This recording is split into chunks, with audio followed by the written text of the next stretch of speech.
Hi, I'm Ben Mankiewicz. Welcome to TCM, where tonight we have programmed a double feature based on stories written by a trailblazing American novelist, Edith Wharton. Born into a wealthy family in New York in 1862, an era when women of means were expected to find a husband, not a career, Wharton challenged the norm and became a writer. Drawing on her privileged upbringing, she wrote mostly about the restrictive confines of the upper class during the Gilded Age, the era in American history of roughly 35 years from the end of the Civil War to the end of the 19th century.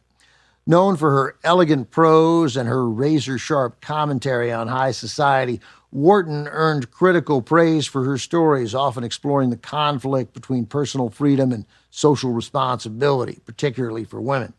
In 1921, she became the first woman to win the Pulitzer Prize for a novel.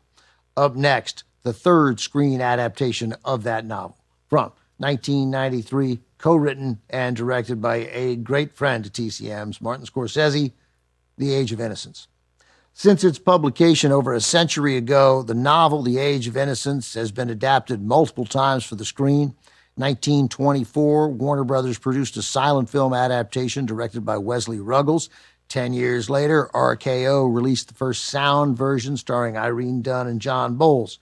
Many, though, consider Martin Scorsese's adaptation, the one you're about to see, to be the definitive screen version.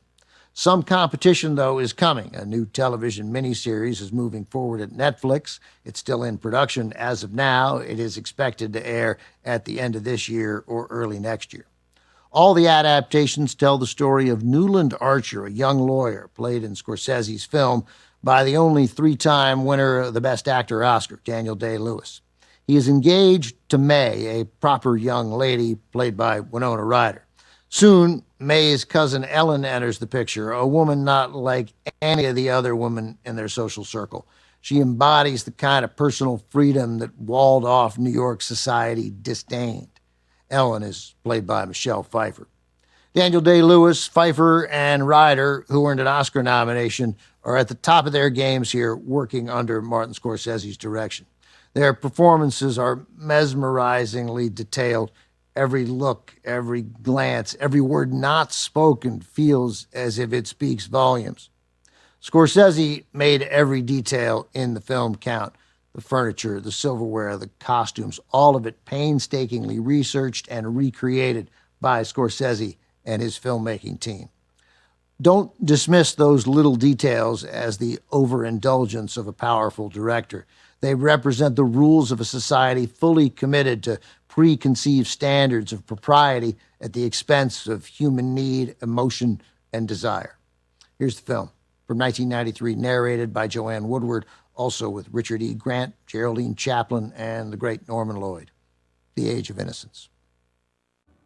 The Age of Innocence represented a labor of love for director Martin Scorsese. He was drawn to adapt Edith Wharton's novel about 19th century upper-class society because it gave him an opportunity to create romance, something he struggled to get a feel for in the modern world. The characters in Wharton's story were bound by a set of codes and morals that had little to do with the modern world, but Scorsese was deeply interested in that part of the story. He worked diligently to ensure that it was accurately told, even though it was fictional. He was determined to get the details of the era exactly right, not merely the rules of society, but even the smallest aspects of the characters' lives, from the place settings and party invitations to the hair, makeup, and wardrobe. Many fans of the director's grittier, more urban dramas still consider The Age of Innocence among Martin Scorsese's finest films. Coming up, another Edith Wharton adaptation, this one, a 1939 drama starring Bette Davis and Miriam Hopkins as cousins who fall for the same man. The Old Maid is next on TCM. Next on TCM, The Old Maid, then Our Dancing Daughters, and later, Black Moon. TCM is in total eclipse tonight.